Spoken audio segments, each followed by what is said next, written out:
সংসদে নয়া সংবিধান সংশোধন বিল পেশ করতে চলেছেন স্বরাষ্ট্রমন্ত্রী অমিত শাহ। আর এই বিল নিয়ে বিরোধীরা আজকে পুরো সংঘবদ্ধ এবং এককাট্টা। আজকে বিরোধিতা তার করছে এমন করে যে বিলটা যে অত্যন্ত একটা কালা আইন তৈরি হবে, এটাই তারা আশঙ্কা করছে। কেন্দ্র 130তম যে সংবিধান সংশোধন বিল পেশ করতে চলেছে তার বিরোধিতায় প্রায় সমস্ত রাজনৈতিক দল আজকে এককাট্টা। এর কারণ কি? এই বিলটার মধ্যে কি আছে?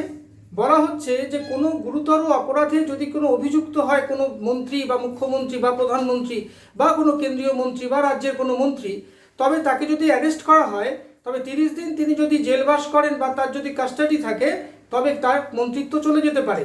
অর্থাৎ এরকম একটা কালা আইন তৈরি করতে চলেছে কেন্দ্রীয় সরকার। বিরোধীদের এটাই মত। আজকে প্রিয়াঙ্কা গান্ধী থেকে মহুয়া মৈত্র, অভিষেক বন্দ্যোপাধ্যায়, প্রিয়াঙ্কা গান্ধী সবাই কিন্তু এই বিলটার বিরুদ্ধে সরব হচ্ছে, সরবে মুখর তারা। তার কারণ হচ্ছে, আপনি ভাবুন যে এই আইনটার মাধ্যমে বিচার ব্যবস্থাকে পর্যন্ত বাইপাস করা হচ্ছে। কারণ একটা মানুষকে নির্দোষ বা দোষী কে সাব্যস্ত করতে পারে?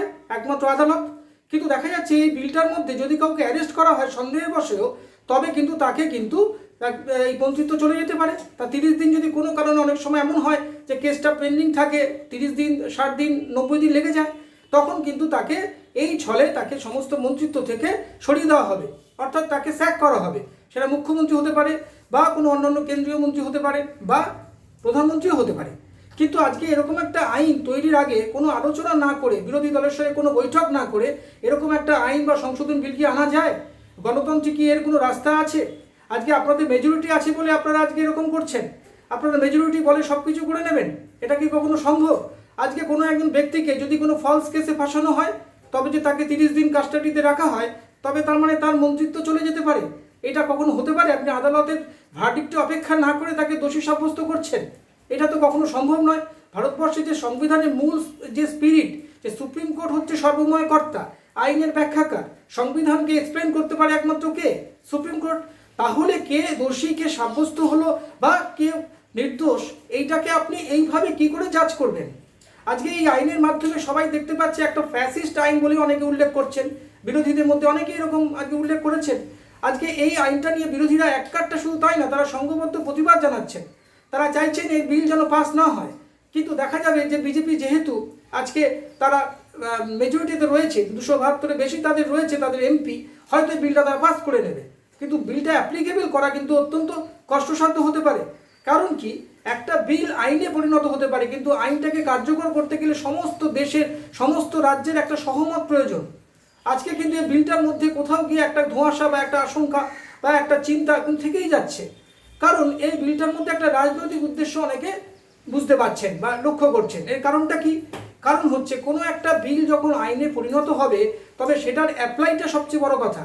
আজকে এমনও হতে পারে যে বিজেপি 370 ধারা যেভাবে তুলে দিয়েছে, বা এই আইনটার মাধ্যমে তাদের যারা অ্যালায়েন্স আছে তাদের সঙ্গে হয়তো কোনোভাবে যদি মতবিরোধ হয়, তবে এই আইনটা তারা প্রয়োগ করতে পারে।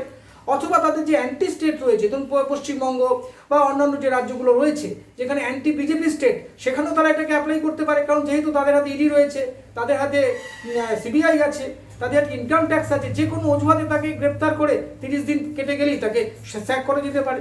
এইটা কিন্তু খুব একটা ভালো আইন বলে মনে করছে না বিরোধীরা।